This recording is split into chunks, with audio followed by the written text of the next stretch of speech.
Bismillahirrahmanirrahim. Assalamualaikum warahmatullahi wabarakatuh. Alhamdulillah hamdan yuafi ni'amahu wa yukafi'u mazidah. Ashhadu an la ilaha illallah wahdahu la syarikalah wa ashhadu anna Muhammadan abduhu wa rasuluh sallallahu alaihi wa ala alihi wa ashabihi wa sallama tasliman katsira. Amma ba'd. Kita bersyukur pada Allah Subhanahu wa taala, kembali dengan taufik Allah semata kita bisa melanjutkan pelajaran dari kitab Salasatul Usul. Dan terakhir kita menjelaskan tentang wafatnya Nabi ya. Berarti sekarang tentang peristiwa-peristiwa di hari akhir. Qala al-mu'allif rahimahullah Syekh Muhammad At-Tamimi, wan nasu idza matu yub'atsun. Manusia kalau mati mereka dibangkitkan. Ini salah satu bagian dari iman kepada hari akhir.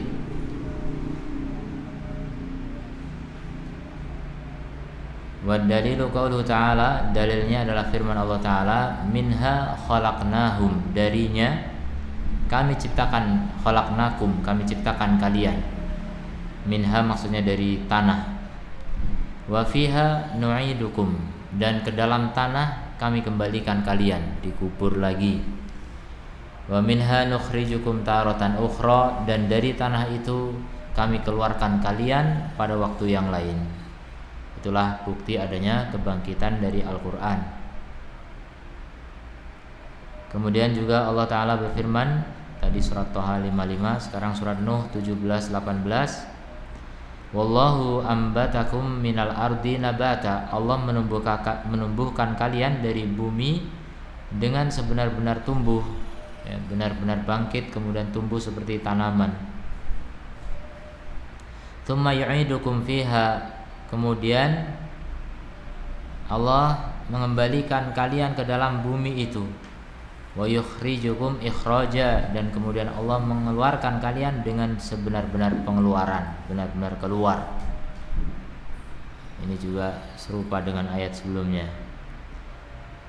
Kemudian wa ba'dal ba'tsi muhasabuna, setelah kebangkitan mereka akan dihisab, dihitung amal mereka. Wa majziyuna, dan dibalas bi'amalihim, dengan ukuran atau tergantung atau sesuai dengan amal-amal mereka, dibalas sesuai dengan amal-amal mereka. Wa dalilu qaulu ta'ala, dalilnya adalah firman Allah Ta'ala,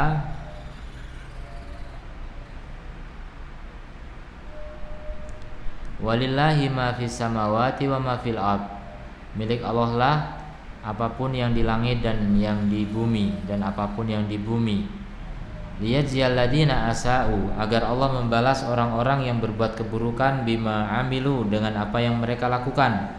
Wa yajziyal ladina ahsanu bil husna, dan Allah membalas orang-orang yang berbuat baik dengan yang lebih baik. Jadi membalas keburukan sesuai dengan yang mereka lakukan, kalau membalas kebaikan dengan yang lebih baik. Surat An-Najm ayat 13. Kemudian waman kadzdzaba bil ba'tsi kafara, siapa yang mendustakan kebangkitan maka dia telah kafir. Dan dalilnya adalah firman Allah Ta'ala, za'amal ladina kafaru, orang-orang kafir menyangka, alla yub'atsu, mereka tidak akan dibangkitkan. Kul, katakan wahai Muhammad, bala wa rabbi, sekali-kali tidak, demi Rabbku, la tub'atsunna, benar-benar kalian akan dibangkitkan. Tsumma latunabba'unna, kemudian benar-benar kalian akan diberitahu, diberi kabar, bima amiltum, diberi kabar tentang apa yang telah kalian lakukan. Wa dzalika 'alallahi yasir, dan itu atas Allah sangatlah mudah. Enggak ada yang sulit bagi Allah. Maka ayat ini menegaskan bahwa orang yang mengira tidak ada kebangkitan itu namanya orang kafir, alladzina kafaru. Orang yang meragukan adanya kebangkitan juga kafir.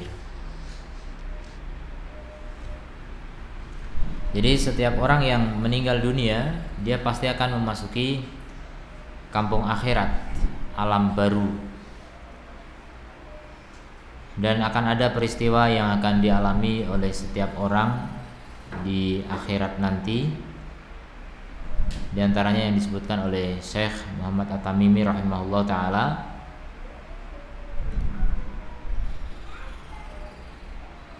dan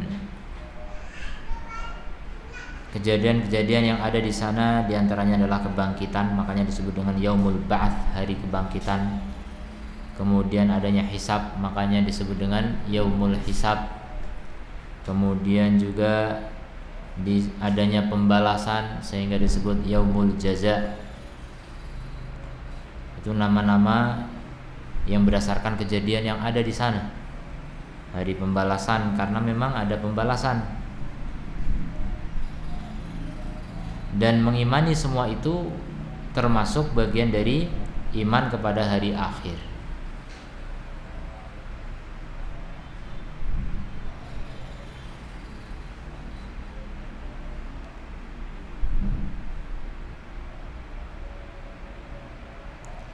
Jadi ada 4 kejadian yang disebutkan oleh penulis ya. Pertama, adanya hari kebangkitan.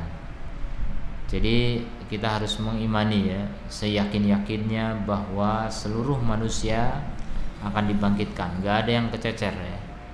Orang yang hancur berkeping-keping oleh bom nuklir tetap akan dibangkitkan ya. Tidak ada yang tercecer, semua dibangkitkan.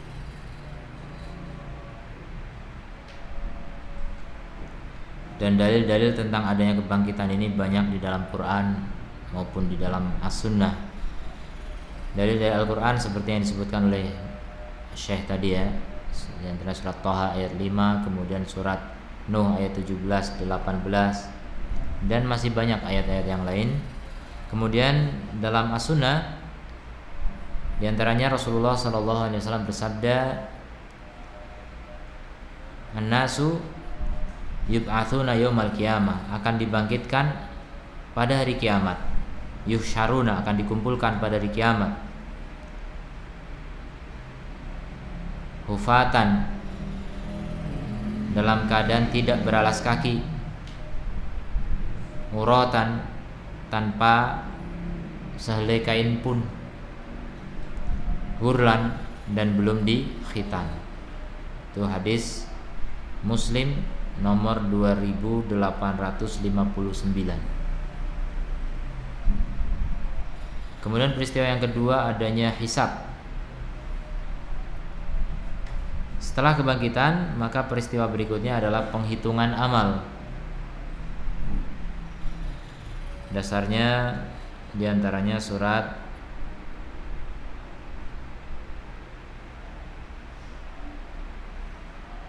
apa ini, enggak tertulis.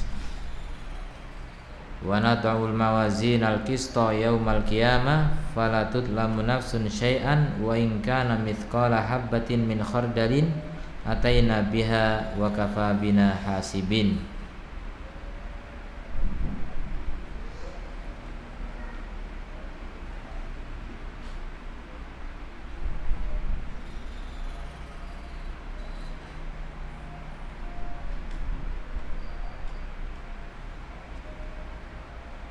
Surat Al-Anbiya ayat 46.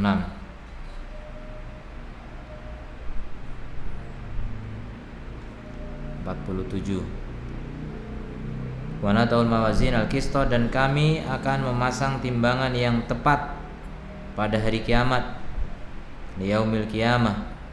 Fala tudlamu nafsun syai'an, maka tidak terdolimi satu jiwa pun sedikit pun.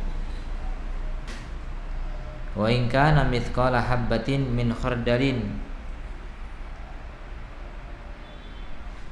meskipun amalan itu hanya seberat biji sawi.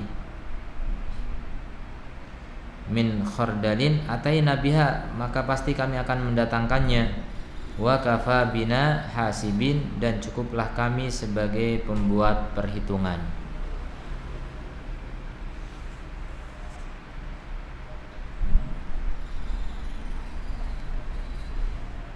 Kemudian peristiwa ketiga, mengimani hari pembalasan. Setelah dihitung amalnya, selanjutnya akan dibalas. Dalilnya surat Az-Zalzalah ayat 7, 8, 7 dan 8. Faman ya'mal mithqala dzarratin khairan yarah. Siapa yang beramal seberat darah pun, anak semut, dari kebaikan, dia akan melihatnya. Ini bisa bermakna melihat amalnya itu, bisa bermakna melihat balasannya, ya. Jadi melihat balasannya. Wa may ya'mal mithqala dzarratin syarran yarah. Dan siapa yang beramal seberat darah dari keburukan, dia pun akan melihatnya, melihat balasannya. Kemudian perkara yang keempat, bukan peristiwa keempat ini, yaitu tentang kafirnya orang yang mengingkari hari kebangkitan. Kafirnya orang yang mengingkari hari kebangkitan. Jadi orang yang mengingkari hari kebangkitan, maka hukumnya kafir. Begitu pula yang mengingkari hisab, ya, bagian-bagian dari hari kebangkitan, bagian hari kiamat, ya, mengingkari kebangkitan kafir, mengingkari hisab kafir, mengingkari pembalasan kafir. Salah satunya dalil-dalil tentang kebangkitan cukup jelas, ya, dalam Quran maupun Sunnah. Maka siapa yang mengingkarinya, dia telah kafir. Allah berfirman dalam surat At-Taghabun ayat 7, Za'amal ladina kafaru alla yub'atsu qul bala wa rabbi latub'atsunna tsumma latunabba'unna bima 'amiltum wa dzalika 'alallahi yasir. Ini tadi yang disebutkan oleh mu'allif rahimahullah taala. Kemudian berikutnya tentang Rasul pertama dan Rasul terakhir. Pembahasan yang berbeda dengan sebelumnya. Berbeda dengan hari ini, enggak berkaitan dengan hari akhir. Qala rahimahullah wa arsalallahu jami'ar rusuli mubasysyirin wa mundirin. Allah mengirim semua rasul-rasul sebagai pembawa kabar gembira dan peringatan. Jadi rasul itu tugasnya apa? Membawa kabar gembira dan peringatan. Dan dalilnya adalah firman Allah Ta'ala, rusulan, para rasul, mubasysyirin wa mundirin, yang memberikan kabar gembira dan peringatan, li'alla yakuna linnasi 'alallahi hujjatun ba'dar rusul, agar tidak ada bagi manusia atas Allah argumen setelah diutusnya para rasul. Jadi ini diantara hikmah atau diantara tujuan dari dikirimnya rasul, diutusnya rasul, yaitu apa? Menegakkan hujjah. Jadi seandainya orang gak ada yang beriman, tidak masalah, yang penting tegak hujjah. Nah, itu salah satu dari tujuan dikirimnya para rasul. Nah, begitu juga para ulama, para dai yang melanjutkan tugas para rasul. Tugas mereka gak harus membuat orang beriman, gak harus. Yang penting menyampaikan hujjah, menegakkan hujjah, menyampaikan risalah, sudah cukup. Masalah beriman, alhamdulillah. Gak beriman itu juga keputusan Allah Subhanahu wa taala. Kita doakan mudah-mudahan Allah memberikan hidayah.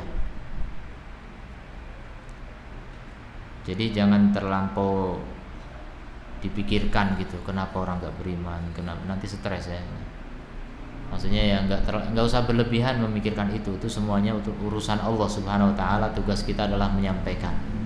Karena kalau kita sibuk mikirin itu, ya tentu saja apa, nggak efektif nanti kehidupan kita, hanya habis untuk memikirkan kerusakan manusia. Sementara manusia itu makin hari makin rusak, makin parah ya. Dari tataran tokoh-tokoh besar masyarakat ya di negara ini, apalagi di dunia ya, itu terlampau banyak orang-orang yang mengajarkan kesesatan, yang membenci dakwah Rasul itu banyak sekali ya. Maka cukuplah kita menyampaikan, diterima alhamdulillah, nggak diterima ya yarhamukallah ya, yahdikumullah ya. Semoga Allah memberikan kalian hidayah.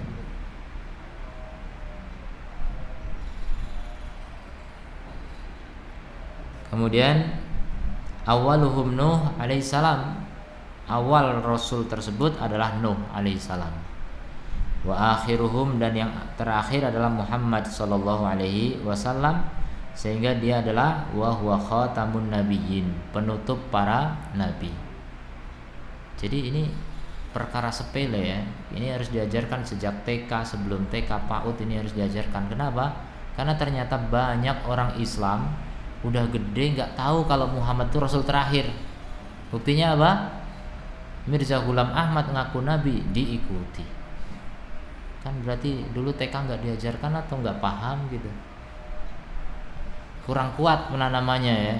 Itu prinsip dari kecil harus tahu dan harus yakin gitu. Nabi Muhammad itu Rasul terakhir.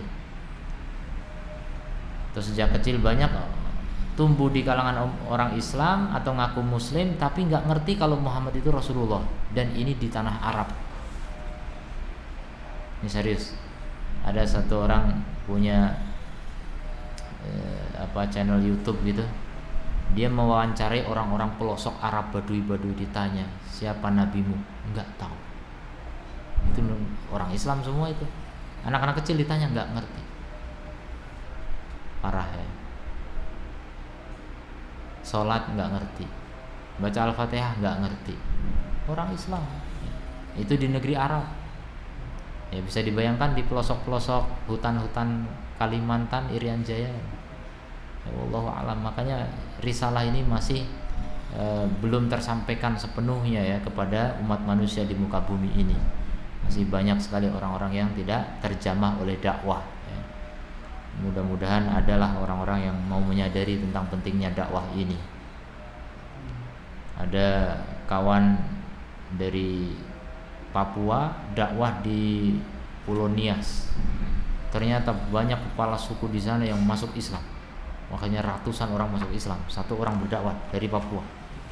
Luar biasa. Dia belajar di Libya, kemudian mau mengabdi untuk berdakwah di pedalaman Pulau Nias.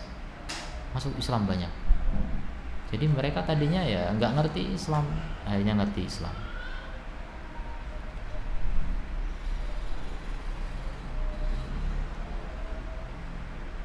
Kemudian wa dalilu ala anna awalahum Nuh, dalil bahwasanya Nuh adalah Rasul yang pertama adalah firman Allah Ta'ala, inna auhayna ilaika, sungguh kami telah wahyukan kepadamu wahai Muhammad, kama auhayna ila Nuhin, seperti kami telah wahyukan kepada Nuh, wan nabiyina min ba'di, dan para nabi setelah beliau. Nah, jadi nabi-nabi itu semuanya setelah Nuh alaihissalam.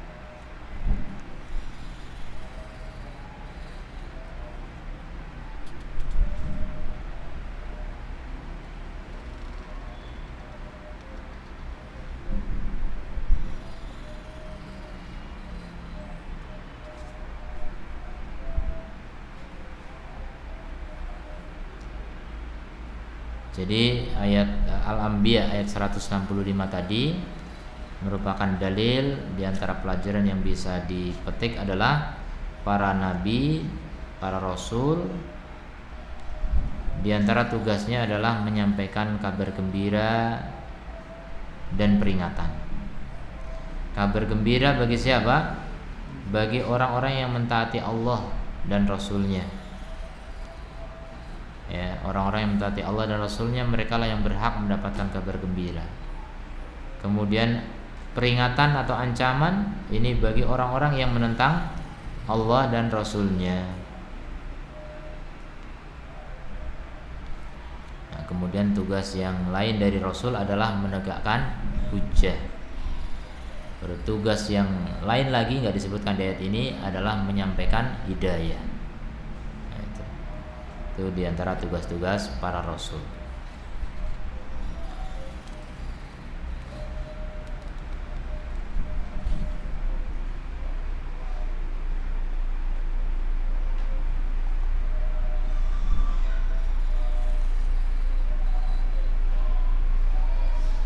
Dalil yang menunjukkan Nuh adalah rasul pertama adalah surat An-Nisa ayat 163, dan juga dalil dari hadis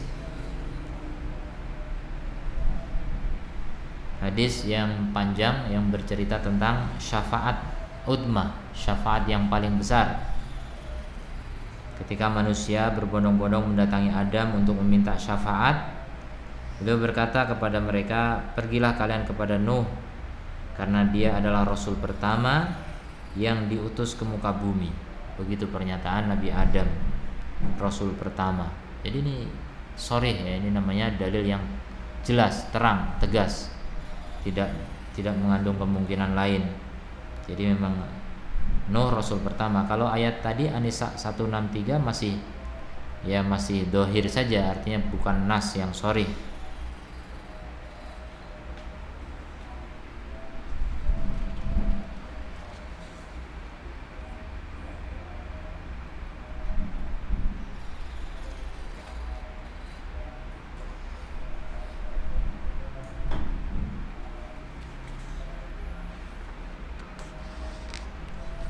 Adapun Nabi Muhammad adalah rasul terakhir, dalilnya apa?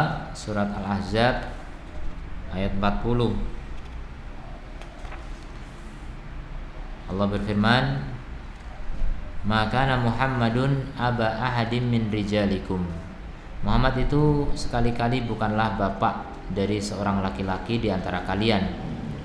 Dan nyata Nabi Muhammad enggak punya anak laki-laki kecuali meninggal. Artinya yang terus berketurunan gak ada. Walakin Rasulullah, akan tetapi beliau adalah utusan Allah, wa khataman nabiyyin, dan penutup para nabi, wa kana Allahu bikulli syai'in alima, dan adalah Allah terhadap segala sesuatu maha mengetahui. Nah, ini juga dalil yang sharih yang menunjukkan Muhammad adalah penutup para nabi. Kalau udah penutup ya udah nggak ada lagi nabi berikutnya. Kalau nabi aja nggak ada, apalagi rasul ya, karena setiap rasul pasti nabi. Kemudian dalam hadis juga Nabi menegaskan, Nabi SAW bersabda, "Aku adalah penutup para nabi. Ana khatamun nabiyyin," kata Rasul sallallahu alaihi wasallam. Kemudian juga beliau mengatakan, "La nabiyya ba'di," tidak ada nabi lagi setelahku. Malah hadis ini dipakai oleh seorang yang ngaku nabi. Kok bisa? La nabiyya ba'di, la nabiyya ba'di. Dipakai dalil ini untuk ngaku-ngaku sebagai nabi. Ada orang ngaku sebagai nabi pakai dalil ini. Gimana tuh? Karena dia bacanya dirubah. Bukan la nabiyya ba'di, tapi la nabiyyun ba'di. Apa artinya?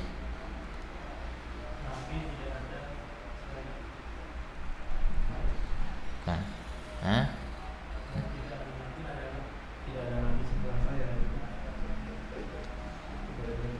Bukan. La nabiyun ba'di. Sebagai apa itu nabiyun? Kalau tadi kan nabi ya. La nabiyun ba'di. Isim la nabiya, la nabiya ba'di. Yang betul isim la, tapi dia selewengkan nabiyun. Apa jadinya kalau nabiyun? Kalau nabiyun jadi khobar, berarti la sebagai mubtada. La mubtada, la adalah nabi setelahku. Nah, orang itu namanya la. Kacau kan? Orang ngaku namanya la, kemudian dia ngaku nabi. Saya pun debat sama orang Buddha waktu itu, bilang saya nggak percaya kalau Muhammad itu nabi terakhir. Kenapa? Nanti kalau ada orang namanya Ahmad ngaku nabi gimana? Nah, ada di Quran kan, ba'dismuhu Ahmad. Ada nabi setelah Isa namanya Ahmad. Nah, itu Ahmad nanti muncul.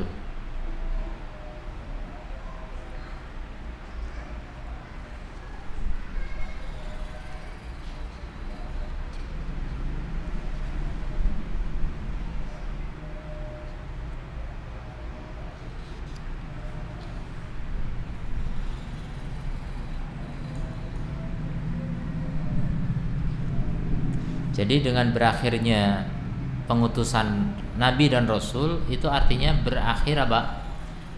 Berakhir risalah langit. Sudah nggak ada lagi wahyu turun.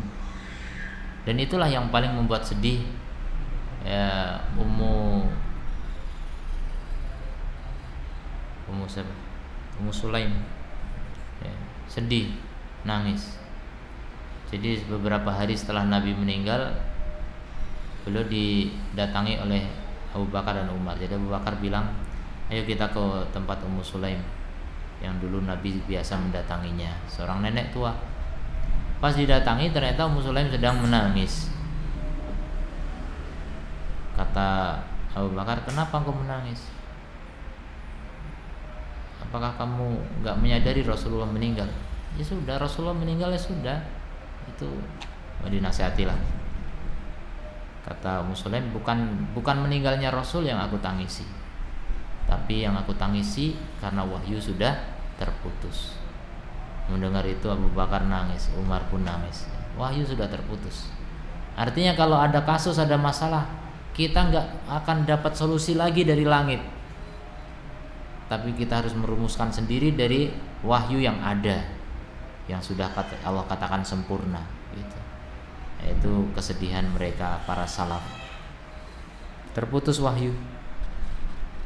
Jadi nggak ada lagi revisi ya, nggak ada lagi perubahan wahyu yang sudah Allah turunkan kepada Nabi Muhammad SAW. Dan nggak perlu lagi adanya ajaran tambahan, ajaran baru yang tidak diajarkan oleh Rasulullah SAW. Nah, inilah juga bukti bahwasanya agama ini sudah fix, tidak butuh lagi kepada bid'ah. Makanya Nabi paling sering mewanti-wanti tentang bahaya bid'ah. Setiap khutbah, nggak cuma Jumat, khutbah apapun Nabi selalu bilang kullu bid'atin dolalah. Coba kalau nggak penting nggak akan diulang-ulang. Diulang dan diulang, tapi hari ini banyak yang dablek ya. Banyak yang nggak peduli dengan ancaman Nabi itu. Nabi bilang bid'ah itu sesat. Kenapa orang sekarang malah suka dengan bid'ah? Dan akhirnya terjadi orang yang suka bid'ah nggak suka dengan ajaran Nabi SAW. Jadi nyata-nyata menentang ajaran Islam. Ya, naudzubillah min dzalik.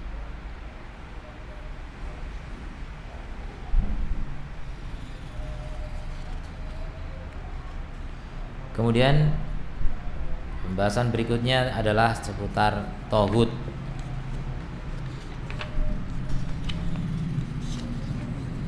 Selesai mudah-mudahan. Qala Syekh rahimahullah, wa kullu ummatin ba'atsallahu ilaiha rasulan. Setiap umat dikirim oleh Allah kepadanya seorang rasul, sejak Nuh sampai Muhammad alaihi wassalam, ya'muruhum bi'ibadatillah, yang rasul tersebut memerintahkan mereka kepada beribadah kepada Allah wahdah semata. Wa yanhahum an ibadati taghut, dan melarang mereka dari beribadah kepada taghut.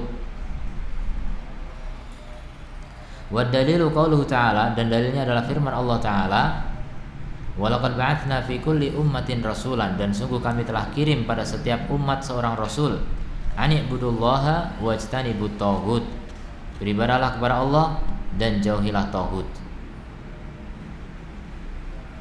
Jadi semua rasul begitu pesan utamanya. Itu pesan utama yang dipesankan oleh para rasul semua. Waftaradallahu ala jami'il ibadi, dan Allah wajibkan atas seluruh hamba al-kufra bitaghuti, kufur terhadap taghut, wal iman billah, dan beriman kepada Allah berdasarkan ayat ini. Beribadah kepada Allah dan jauhilah taghut. Ibnu Qayyim rahimahullah taala mengatakan, Jadi Ibnu Qayyim sekarang mau menjelaskan makna taghut. Dan ini definisi taghut yang paling lengkap ya, paling bagus. Makna taghut ma tajawaza bihil abdu haddahu min ma'budin aw matbu'in aw muta'in. Taghut adalah apa yang hamba melampaui batasannya. Yang seorang hamba melampaui batasannya, baik berupa sesembahan atau yang diikuti atau yang ditaati. Ya, jadi taghut garis besarnya itu disembah, diikuti, ditaati. Itu berbeda-beda. Sampai melampaui batas. Ya, melampaui batas gimana? Menyelisih hukum Allah gitu. Mentaati selain Allah dengan menyelisih Allah, itu taghut jadinya. Nah, kemudian perinciannya, wat tawahid katsirun. Taghut itu banyak. Tadi global, ini rinci. Ru'usuhum khamsah, dan pimpinan mereka ada 5. Yang pertama iblis la'anahullah. Ini yang paling tinggi. Taghut tertinggi adalah iblis la'anahullah. Dan ini yang disembah oleh para penyembah setan. Ya. Pimpinan tertinggi. Sesembahan tertinggi mereka itu iblis la'anahullah.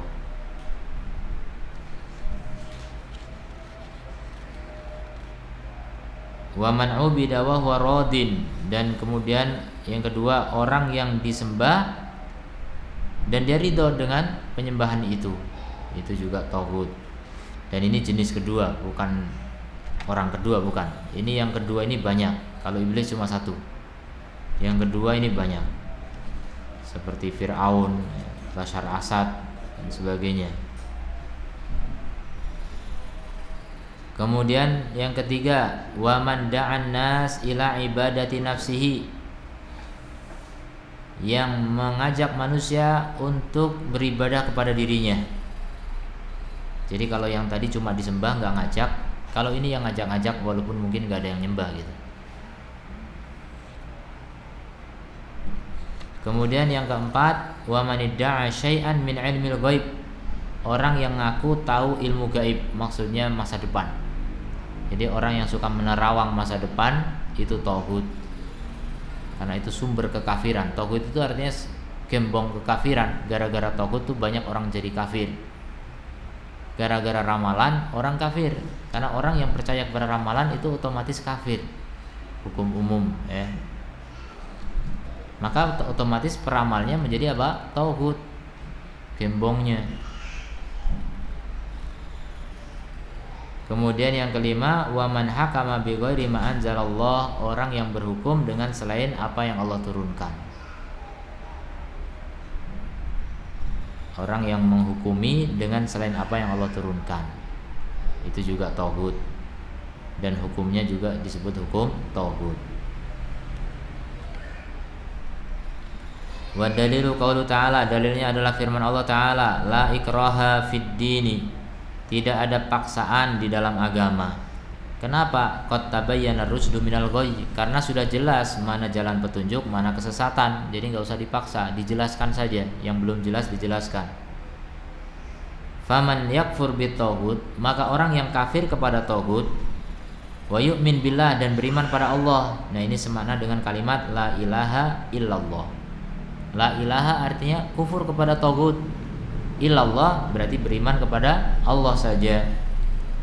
Faqad istamsaka, maka sungguh dia telah berpegang teguh bil urwatil wuthqa, dengan tali yang terkuat. Apa itu tali terkuat? La ilaha illallah. Tali itulah yang menghubungkan antara hamba dengan Allah Subhanahu wa taala. Kalau orang tidak mengesahkan Allah, putus talinya ya, enggak ada hubungan dengan Allah lagi.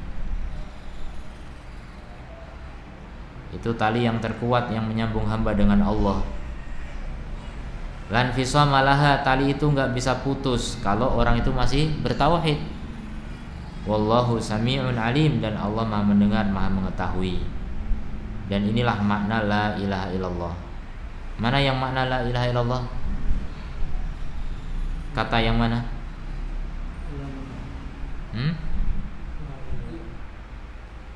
ayat tadi yang semakna dengan la ilaha illallah yang mana? Hah? Ilahi? Hah? Iya, yang tadi saya sebutkan yakfur bitaghut wa yu'min billah. Itu semakna dengan la ilaha illallah. Makanya orang yang begitu disebut berpegang teguh dengan tali yang terkuat. Berarti tali terkuat itu adalah la ilaha illallah. Kemudian dalam hadis Nabi menyebutkan, ini pembahasan lain nih, enggak berkaitan dengan tauhid.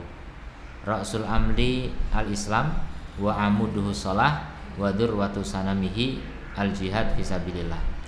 Pimpinan urusan adalah Islam dan tiang-tiangnya adalah salat dan puncaknya adalah jihad di jalan Allah. Nah, itu puncak dari ibadah kita, ketundukan kita kepada Allah adalah dengan jihad fisabilillah. Nah, di antara bagian dari jihad adalah dakwah. Ya, makanya kalau orang belum ada selera untuk berdakwah, ya dia belum mau mencicipi apa puncaknya Islam.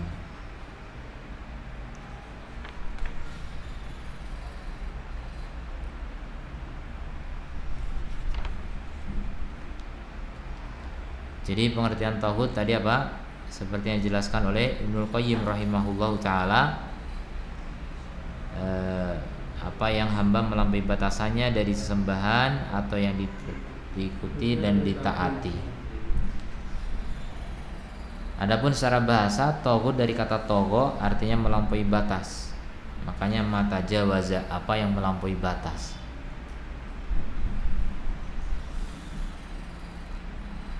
Jadi siapa maksudnya yang diibadahi? Nah, diibadahi itu seperti Fir'aun, ya, seperti ya pokoknya sesembahan-sembahan lah banyak. Kemudian kalau yang diikuti, siapa yang diikuti? Nah, itu para dukun, para peramal itu diikuti. Atau para ustadz yang merubah hukum Allah, itu juga tauhid jadinya, ya, merubah hukum Allah sengaja. Nah, itu kategori tauhid dari jenis matbu, diikuti. Nah, adapun yang ditaati, itu para pemimpin yang sesat, ya, para pemimpin yang merubah hukum Allah Subhanahu wa taala, itu namanya yang ditaati. Itu 3 klasifikasi tauhid.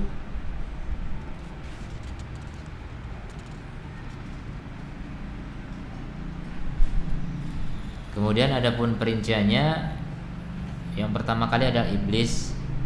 Iblis masuk kategori yang mana? Diibadahi, diikuti, apa ditaati? Semuanya kayaknya. Ya, dia paling tingginya ada semuanya deh. Dia diibadahi juga, dan Allah sudah berfirman ya di dalam surat Yasin ayat 60. Dan banyak orang yang baca ayat ini tapi enggak mengamalkan ya. Allah berfirman, alam ahad ilaikum, bukankah aku telah memerintahkan kepadamu, ya bani Adam, wahai anak Adam, kita semua anak Adam. Apa itu perintahnya?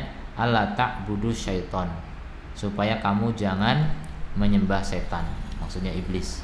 Innahu lakum aduwwum mubin, karena sungguhnya setan itu adalah musuh yang nyata bagimu.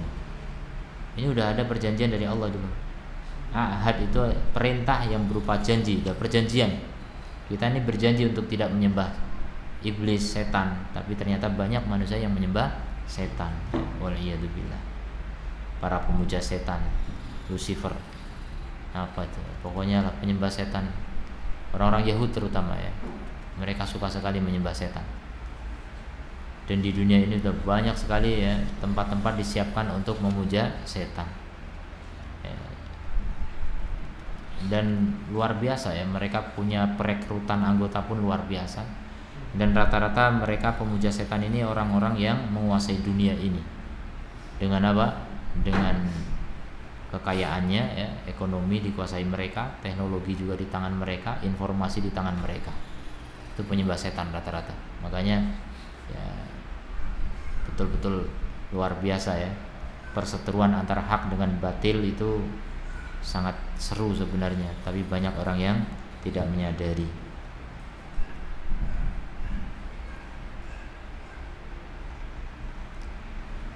Kemudian yang kedua adalah orang yang disembah dan dia ridho dengan penyembahan itu.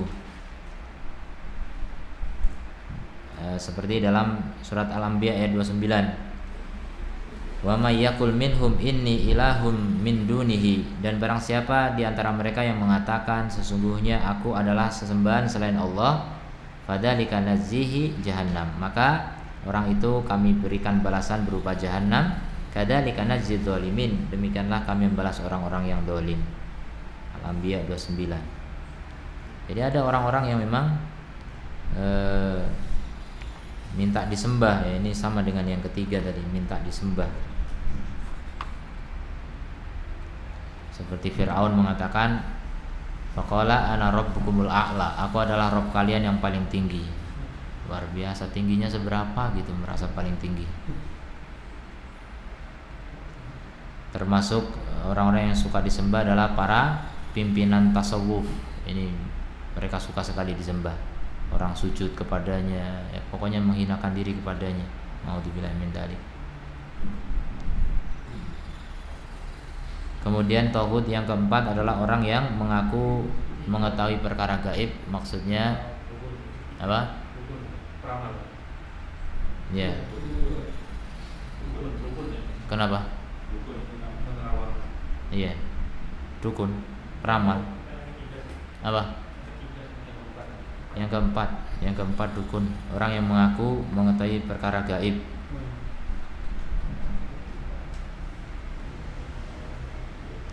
Sementara perkara gaib di sini gaib yang mutlak ya.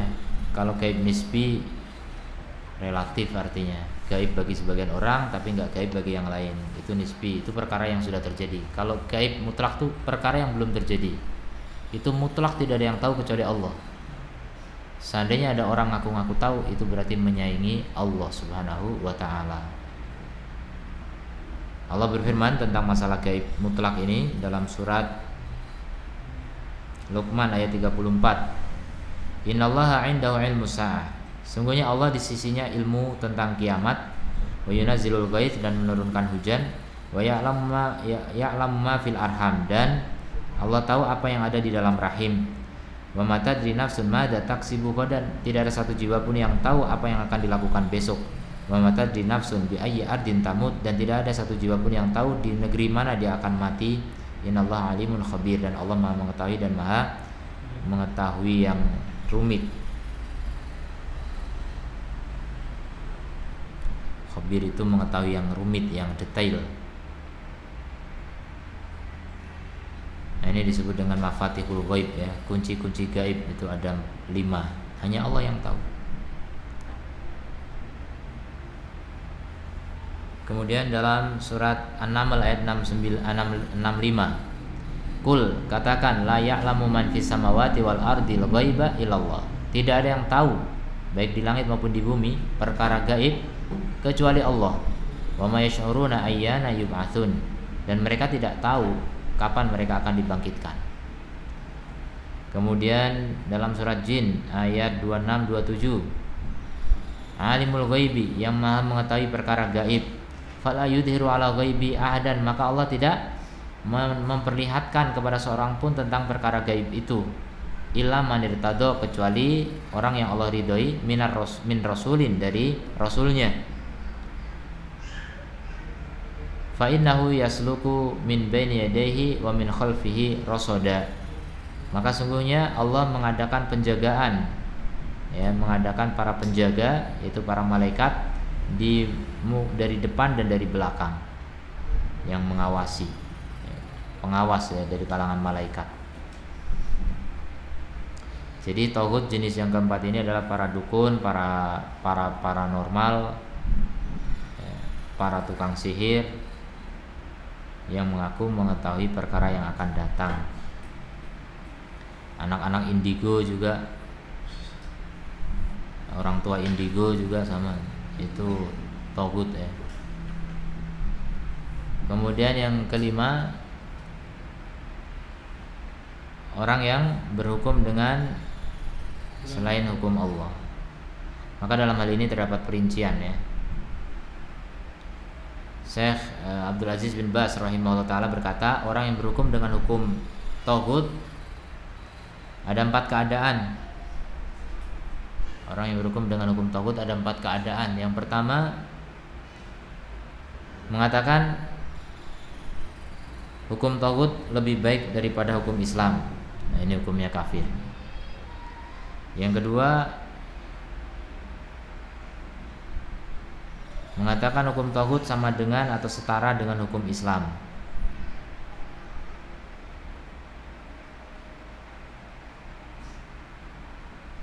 Ini juga kafir. Yang ketiga,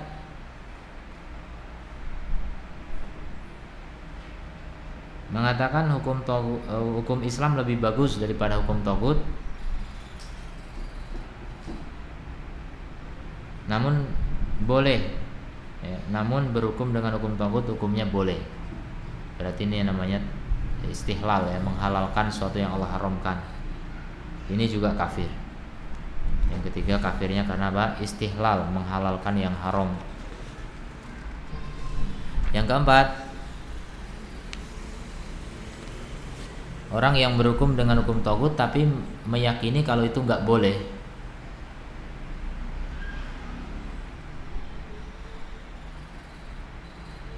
Dan hukum Islam lebih utama, tapi dia meremehkan dalam hal itu,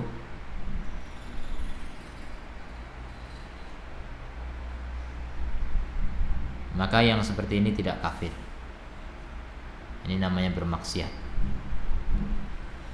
Ini namanya bermaksiat, walaupun atas dasar tuntutan pekerjaan misalnya atau apalah. Yang jelas ini bermaksiat namanya.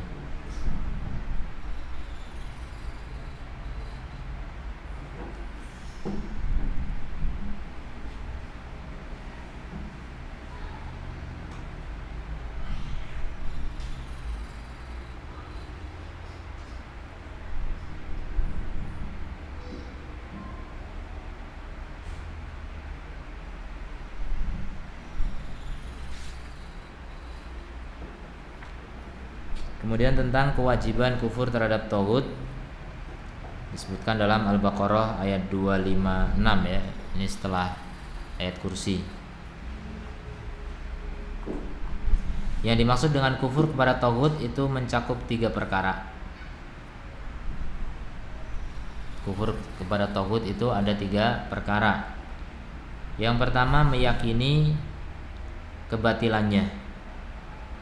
Jadi yakin bahwasanya beribadah pada taghut itu batil. Beribadah pada selain Allah itu batil, itu yakin. Kemudian yang kedua, meninggalkan dan membenci peribadatan kepada selain Allah. Meninggalkan dan membenci peribadatan pada selain Allah. Meninggalkan dengan badan, membenci dengan hati. Kemudian yang ketiga, menganggap kafirnya orang-orang yang beribadah kepada selain Allah. Menganggap kafirnya orang-orang yang beribadah kepada selain Allah. Tapi ini hukum am, ya, hukum umum.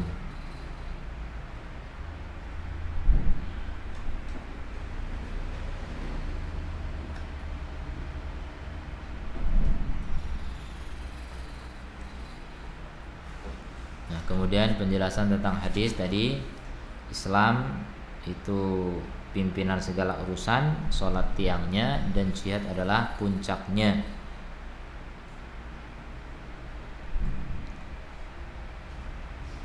Jadi ini menunjukkan bahwa sholat ini merupakan ibadah yang sangat penting ya di dalam Islam. Dia sebagai pilar-pilarnya ya, dalam hadis juga disebutkan, faman hadamaha faqad hadamaddin. Siapa merobohkan sholat maka dia merobohkan Islam. Gak punya Islam orang kalau gak sholat.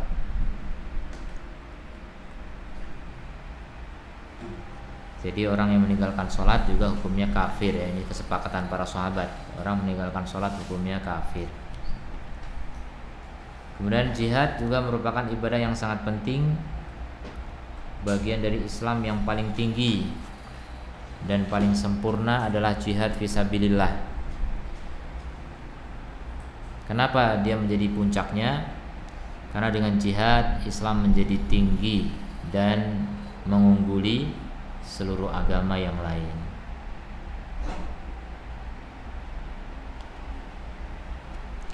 Kemudian terakhir saya mengatakan wallahu a'lam, dan Allah lah yang lebih tahu. Jadi beliau mengembalikan ilmu kepada Allah Subhanahu wa taala, zat yang maha mengetahui segala sesuatu. Kemudian beliau mengucapkan wassallallahu ala nabiyyina Muhammadin wa ala alihi wa sahbihi wasallam. Bersalawat kepada Nabi yang telah memiliki jasa yang besar kepada seluruh manusia. Kemudian juga sholawat terlimpah kepada pengikut beliau, Ali itu pengikut beliau, dan para sahabat beliau, serta salam sejahtera untuk mereka semua, dan semoga kita termasuk di dalamnya. Ya, mungkin ada pertanyaan, silakan.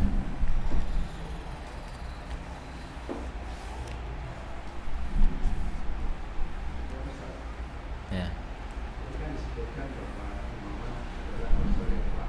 Ya. Sesuai dengan pertanyaan jawab Ustaz dengan orang juga tadi, bahwa di dalam kitab Injil disebutkan yang Quran itu Ahmad, tapi kalau kita kan Muhammad, itu gimana cara jawab itu? Iya. Ya, saya katakan waktu itu, tapi dia masih ragu juga ya. Ahmad itu nama lain dari Muhammad. Ahmad itu secara asal usul katanya sama dari Hamidah semua. Hamidah dengan Hamidah kemudian menjadi Ahmad, dan Muhammad. Hammada menjadi Hammada yuhammidu Muhammadan. Jadi sama-sama artinya terpuji. Ahmad itu yang paling terpuji, kalau Muhammad yang banyak sekali pujiannya terhadapnya. Mirip. Jadi itu cuma nama lain. Makanya untuk bisa meyakini Nabi Muhammad itu adalah Nabi terakhir, silakan baca Sirah Nabawiyah gitu. Makanya saya persilakan baca itu. Dan entahlah sampai sekarang saya belum tahu kabarnya lagi apakah mau membaca atau enggak. Tapi udah beli bukunya sih. Mudah-mudahan dapat hidayah ya. Semua kembali kepada Allah.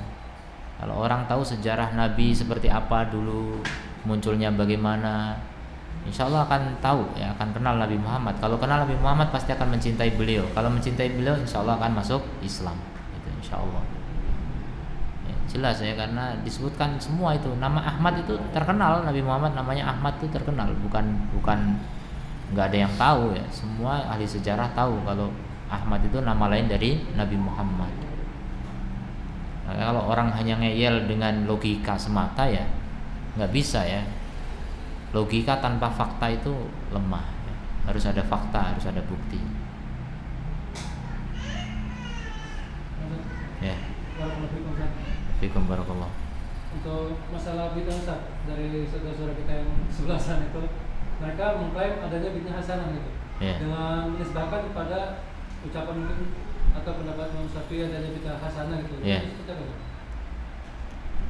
Ya, itu kesalahpahaman ya. Saya tunjukkan perkataan Imam Syafi'i sendiri ya. Tapi ini waktunya singkat. Singkat aja. Ya, nggak bisa singkat, nggak bisa. Ya.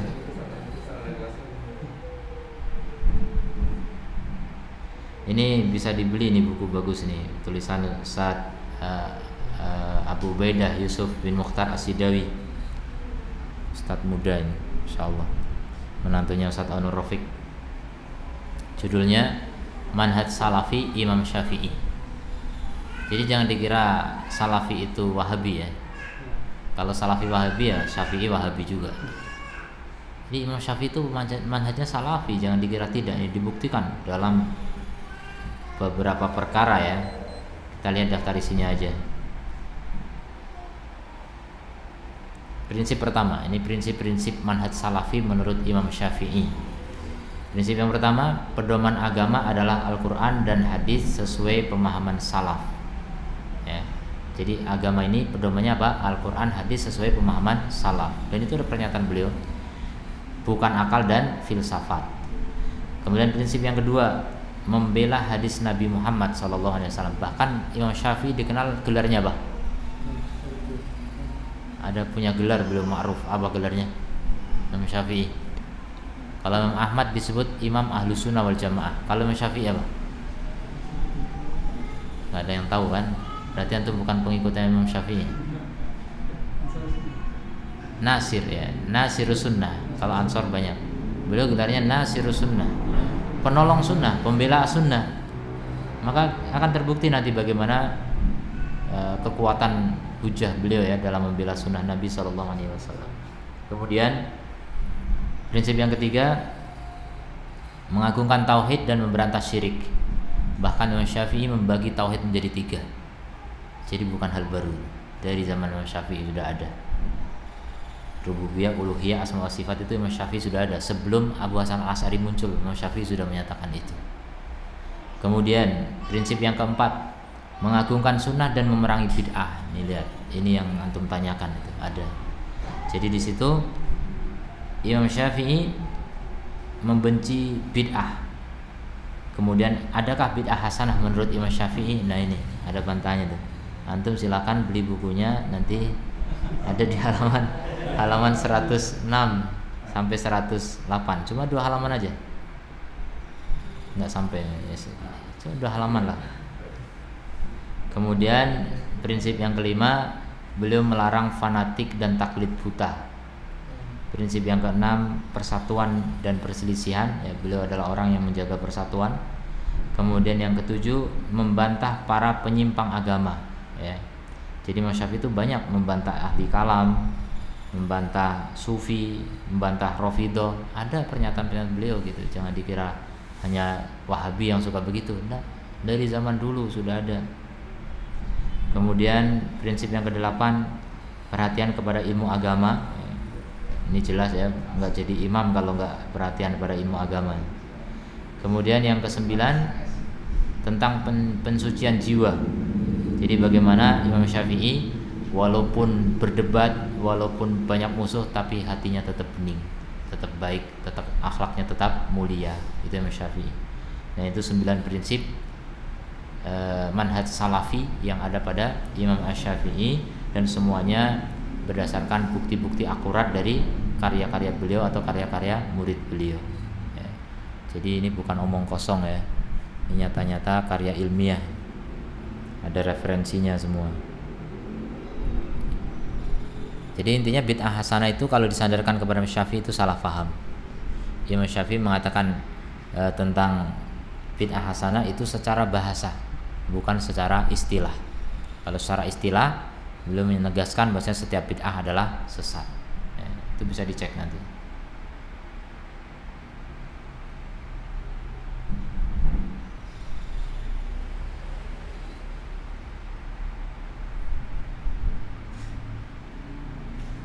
Udah. Ya, kita tutup. Subhanakallahumma wa bihamdika asyhadu an la ilaha illa anta astaghfiruka wa atubu ilaik. Assalamualaikum warahmatullahi wabarakatuh.